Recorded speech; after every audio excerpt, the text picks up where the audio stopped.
हम चारों की यारी है। जहाँ पर एकजुट होके करते सबसे भारी है। दुनिया में सबसे अच्छी हम चारों की यारी है। एक साथ में खाइत पियत एक साथ में सोइत है, पर चाहे जौन मुसीबत अलग नहीं होइत है।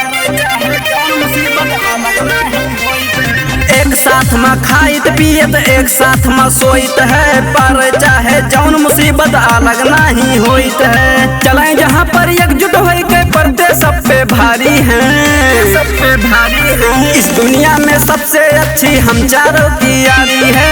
इस दुनिया में सबसे अच्छी हम चारों की यारी है।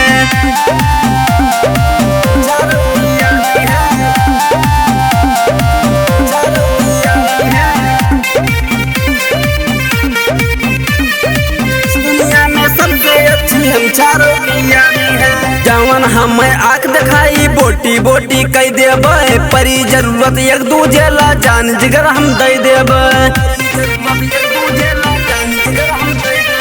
जवन हमें आँख दिखाई बोटी बोटी कह देबे, परी जरूरत एक दूजे ला जान जिगर हम दे देबे।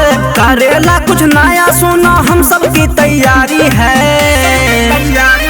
इस दुनिया में सबसे अच्छी हम चारों की यारी है। इस दुनिया में सबसे अच्छी हम चारों की यारी है।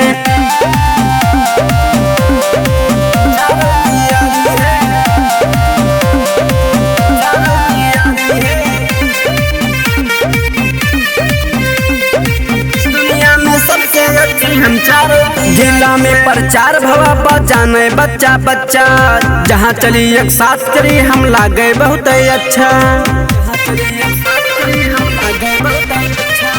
जिला में प्रचार भवा जाने बच्चा बच्चा, जहाँ चली एक साथ चली हम लागे बहुत अच्छा।